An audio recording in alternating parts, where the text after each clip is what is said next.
আসসালামু আলাইকুম। আমি কল্পনা বৃষ্টি, মম কল্পনা কিচেনে আপনাদের স্বাগত। আশা করি আল্লাহর অশেষ মেহেরবানিতে আপনারা সবাই অনেক ভালো আছেন। আলহামদুলিল্লাহ, আমিও আপনাদের দোয়ায় এবং আল্লাহর অশেষ কৃপায় অনেক ভালো আছি। দেশ থেকে এবং দেশের বাইরে থেকে যে যেখান থেকে এই ভিডিওটি দেখছেন সবাইকে আন্তরিক শুভেচ্ছা এবং অনেক ভালোবাসা। প্রতিদিনের মতো আরও একটা নতুন রেসিপি নিয়ে আবার আমি আপনাদের মাঝে হাজির হয়েছি। আশা করছি আজকের রেসিপিটাও আপনাদের কাছে অনেক ভালো লাগবে। আজকেও কিন্তু ছোট্ট সোনামণিদের জন্য আমি একটা টিফিন বা বিকেলের নাস্তা যেটাই বলেন না কেন, ঠিক ছোট্ট সোনামণিদের জন্য আমি একটা সুন্দর একটা নাস্তা রেসিপি নিয়ে আবার আমি হাজির হয়ে গিয়েছি। মাত্র 2টা উপকরণ দিয়ে অল্প সময়ে অল্প খরচে আজকে টিফিন বা বিকেলের নাস্তা রেসিপিটা আমি আপনাদেরকে বানিয়ে দেখাবো।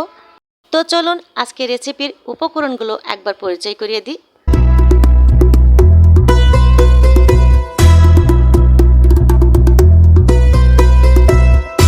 থাম্বনেল এবং টাইটেল দেখেই আপনারা বুঝে গিয়েছেন আজকে রেসিপিটা কি হতে যাচ্ছে। হ্যাঁ বন্ধুরা, আজকে আমি 2টা উপকরণ দিয়ে অল্প সময়ে দারুণ একটা নাস্তা বা টিফিনের রেসিপি বানিয়ে দেখাবো। প্রথমে আমি নিয়ে নিয়েছি একটা ডিম আর 1 পিস পাউরুটি। এই 1 পিস পাউরুটি আর একটা ডিম দিয়ে আজকে আমি সুন্দর একটা টিফিন বানিয়ে দেখাবো। টিফিন বা নাস্তা রেসিপিটা বানাতে প্রথমে আমি একটা ডিম নিয়ে নিয়েছি, এবার একটা একেবারে টাটকা ফ্রেশ ব্রেড নিয়ে নিয়েছি। ব্রেডের আমি চারিপাশটাতে একটা নাইফ দিয়ে সুন্দর করে মাঝখানের অংশটা আমি উঠিয়ে নেব। দেখুন আমি কিভাবে উঠিয়ে নিচ্ছি। জিনিস অল্প হোক কিন্তু সুন্দর করে বানিয়ে প্রেজেন্ট করে যেটা ছোট্ট সোনামণিদের সামনে যে নিয়ে গিয়ে আপনারা দাঁড় করাবেন, তখন যে বাচ্চাদের মুখের একটা হাসি, এটাই মায়েদের জন্য অনেক খুশি। আমি মাঝখানে যে ব্রেডের অংশটা উঠিয়ে নিয়েছি, নিয়ে দেখুন একটা মালার মতো কিন্তু বানিয়ে নিয়েছি। এই যে দেখুন ঠিক এমন মোটা করে একটু রেখেই মাঝখানের অংশটা উঠিয়ে নিতে হবে। ব্রেডটা প্রস্তুত করে নিয়েছি, এবার নিয়ে নেব ডিম। ডিম যে মাঝখান থেকে আমি ফেটিয়ে নেব, নেওয়ার পরে ভেতরের যে হলুদ অংশটা আমি আলাদা করব আর সাদা অংশটা আমি আলাদা করে নেব। দেখতে থাকুন। এই রেসিপিটা এত সহজ এবং এত অল্প সময়ে বানানো যায়, বাচ্চাদেরকে 5 মিনিট বসিয়ে রেখেই কিন্তু টিফিনটা আপনারা বানিয়ে দিতে পারেন। দেখুন আমি কিভাবে বানিয়ে নিচ্ছি। এই যে হলুদ অংশটা আমি আলাদা করে নিয়েছি আর সাদা অংশটা আমি আলাদা করে নিয়েছি। এ পর্যায়ে এসে সাদা অংশটার মাঝখানে আমি অর্ধেকটা একটা চামচে রেখে দিলাম। এটা আমি পরে ইউজ করব, আপনারা অবশ্যই দেখতে পাবেন। আর অর্ধেকটা আমি একটা বাটিতে রেখে দিয়েছি। এবার আমি ডিমের যে অর্ধেকটা বাকি অংশ ছিল সেটার ভেতরে আমি 2 চামচ চিনি দিয়ে দিলাম। চিনিটা যে যেমন মিষ্টি খেতে পছন্দ করেন সেভাবেই দিয়ে দেবেন। চিনিটা দেওয়ার পরে ভালোভাবে একটা কাঁটা চামচ দিয়ে আমি সুন্দর করে চিনিটা আর ডিমের সাদা অংশটা ভালোভাবে মিশিয়ে নেব, যেন চিনিটা গলে যায়। চিনিটা যখন গলে যাবে এ পর্যায়ে এসে আমি যে ব্রেডের বাকিটা অংশ রেখে দিয়েছিলাম, এই যে ছোট ছোট টুকরো করে নিয়েছি। দেখুন আমি কীভাবে ছোট ছোট টুকরো করে নিয়েছি। এই ছোট ছোট টুকরোটা আমি এই যে সাদা ডিমের অংশের ভেতরে দিয়ে দিলাম। দিয়ে ভালোভাবে একটা কাঁটা চামচ দিয়ে সম্পূর্ণ ব্রেডের সঙ্গে কিন্তু এই যে ডিমটা মিশিয়ে দিলাম। দেখুন আমি কীভাবে মিশিয়ে দিয়েছি। আর এই যে হলুদ অংশটা আমি একটু ফেটিয়ে নিয়েছি, নিয়ে আলাদা রেখে দিয়েছি। এটা আমি কি করব আস্তে আস্তে দেখতে থাকুন। এ পর্যায়ে এসে আমি কিন্তু কিচেনে চলে এসেছি। এসেই এই যে 1 চামচ মতো আমি বাটার দিয়ে দিয়েছি। বাটার দিয়ে কি করব, হ্যাঁ বন্ধুরা, আমি ব্রেডটাকে সুন্দর করে কিন্তু 2 পাশের অংশটাই ভালোভাবে ভেজে নেব।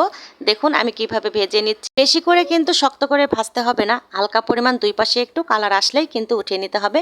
আমি এপাশেও একটু বাটার দিয়ে দিয়েছি। দেওয়ার পরে এই যে এপাশ ওপাশ করে উল্টে সুন্দর করে একটু ভেজে নেব। দেখুন এই যে আমি কিভাবে ভাজছি। ব্রেডটার আমি 2 পাশে কিন্তু বাটার দিয়ে ভেজে নিয়েছি, অলরেডি ভাজা হয়ে গিয়েছে। এবার আরও 1 চামচ বাটার আমি ব্রেডের মাঝখানের অংশে দিয়ে দিলাম। কি করব এটা একটু পরেই বুঝতে পারবেন আপনারা।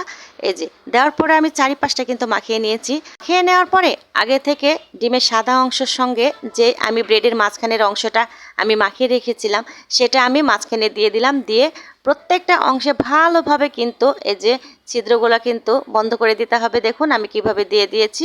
ব্রেডগুলো দেওয়ার পরে এবার আমি ওপর দিয়ে সামান্য পরিমাণ চিজ দিয়ে দেব। আপনাদের যদি বেশি থাকে তাহলে বেশি দিতে পারেন, আমার যা আছে আমি সেটুকুই দিয়ে দিচ্ছি। চিজটা ওপর দিয়ে ভালোভাবে আমি কিন্তু ছিটিয়ে দিয়েছি এলোপাথারি করে। এরপরে আমি আগে থেকে ডিমের সাদা অংশটা উঠিয়ে রেখেছিলাম, সে সাদা অংশটা আমি প্রত্যেকটার মাঝে আমি কিন্তু মিশিয়ে দিয়েছি। দেওয়ার পরে এখানেও কিন্তু সামান্য পরিমাণ আমি চিনি ছিটিয়ে দিয়েছি।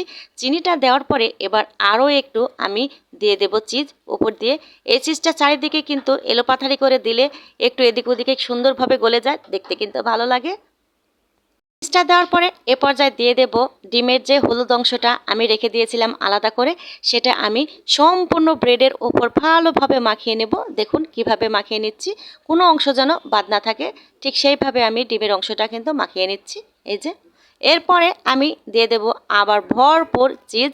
চিজটা কিন্তু এলোপাথারি করে দেবেন, যেখানে খুশি সেখানে কিন্তু চিজটা লেগে যাবে। এই যে আমি কিভাবে দিচ্ছি দেখুন।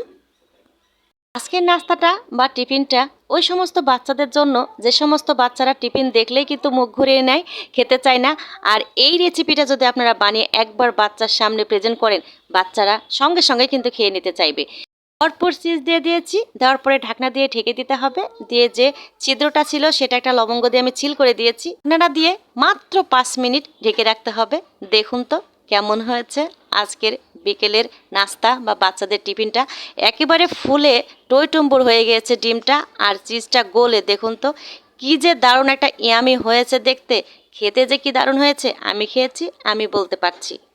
দেখার সৌন্দর্যের জন্য আমি একটা পুদিনা পাতা দিয়ে কিন্তু সাজিয়েও নিয়েছি। দেখুন তো কেমন লাগছে। এই তো হয়ে গেল আমার সেই কাঙ্ক্ষিত বিকেলের নাস্তা বা বাচ্চাদের স্কুলের টিফিন। প্রতিদিন প্রত্যেকটা মায়েরই একটা টেনশন থাকে, কালকে কি টিফিন দেব বা আজকে কি টিফিন দেব। সে সমস্ত মায়েদের জন্য একেবারে টেনশন মুক্ত করে দিয়েছি।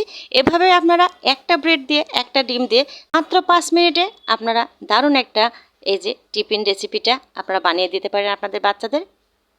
বিশেষ করে আজকের রেসিপিটা যার কাছেই ভালো লাগবে, যদি কেউ দেখে থাকেন বা দেখছেন বা অলরেডি দেখে নিয়েছেন, তাদের কাছে একটাই অনুরোধ, আমার এই ভিডিওটি একটা লাইক দিয়ে দেবেন, সাথে একটা সাবস্ক্রাইব অবশ্যই করবেন, পাশে থাকা বেল বাটনটা অবশ্যই প্রেস করবেন। এমন প্রতিদিনের নিত্য নতুন যে ভিডিওগুলো আপনার মোবাইলে সর্বপ্রথম পৌঁছে যাবে। দেশের অস্থির অবস্থার কারণে নেট একেবারে দুর্বল, তাই প্রতিদিন ভিডিও ছাড়তে পারছি না দেখে আপনাদের কাছে ক্ষমা চেয়ে নিচ্ছি। তারপরেও আমার ভিডিওটি অবশ্যই দেখবেন। বানিয়ে দেখালাম আর কেটে দেখাবো না, তাই কি হয়, ভেতরটা অবশ্যই আমি আপনাদেরকে দেখিয়ে দেবো যে ডিমটা ভেতরে কাঁচা আছে কিনা। দেখুন ওপরটা যেমন একেবারে ইয়ামি হয়েছে, ভেতরটাও একেবারে সুন্দর সেদ্ধ হয়ে দেখুন সাদা অংশটা আর চিজগুলো দিয়ে কেমন ভেতরটা লাগছে। চাপ দিলে কিন্তু চিজ বের হয়ে আসবে। তাহলে আজকের মতো ভিডিওটি আমি এখানেই রেখে দেবো। সবাই ভালো থাকবেন, সুস্থ থাকবেন। আল্লাহ হাফেজ, আসসালামু আলাইকুম।